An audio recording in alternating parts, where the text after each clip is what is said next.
Developing story tonight, Governor Mike Pence has dropped the curtain on an expanded Healthy Indiana plan. It's designed to cover uninsured Hoosiers. The federal government has raised some objections to that plan.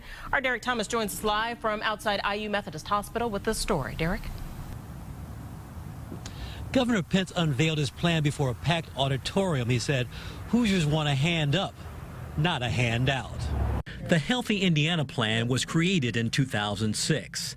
Today, Governor Mike Pence announced he wanted a revised and improved plan and not an expansion of Medicaid. The Healthy Indiana plan requires recipients under the poverty line to contribute the first $1,100 of their care. That is a provision prohibited by the federal government. Pence is undeterred. But I think our discussions with federal officials have been serious and productive and constructive, and I remain hopeful that we'll be able to build on Indiana's record of success with the Healthy Indiana plan. Democrats have not necessarily been on board with the governor's plan, but today Representative Ed Delaney was positive. I think the governor is saying he'd rather insure 350,000 people than 45,000. How do I complain about that? So I think we've made some steps forward.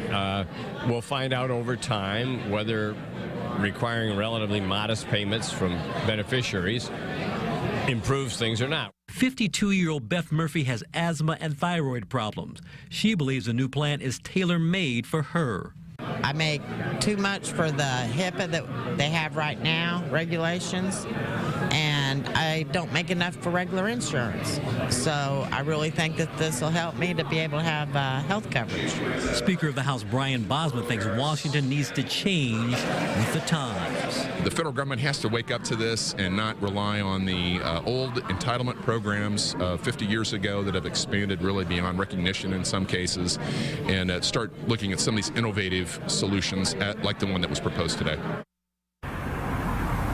Now, the Indiana Hospital Association issued a statement in support of the governor's plan. Derek Thomas, RTV6. More details now. The Federal Health and Human Services Department just released this statement about the plan. Quote, "We are encouraged by Indiana and Governor Pence's commitment to helping cover more of the state's uninsured population through the Healthy Indiana program and look forward to seeing his proposal." It goes on to say later, in Indiana, it would mean coverage for hundreds of thousands of additional Hoosiers.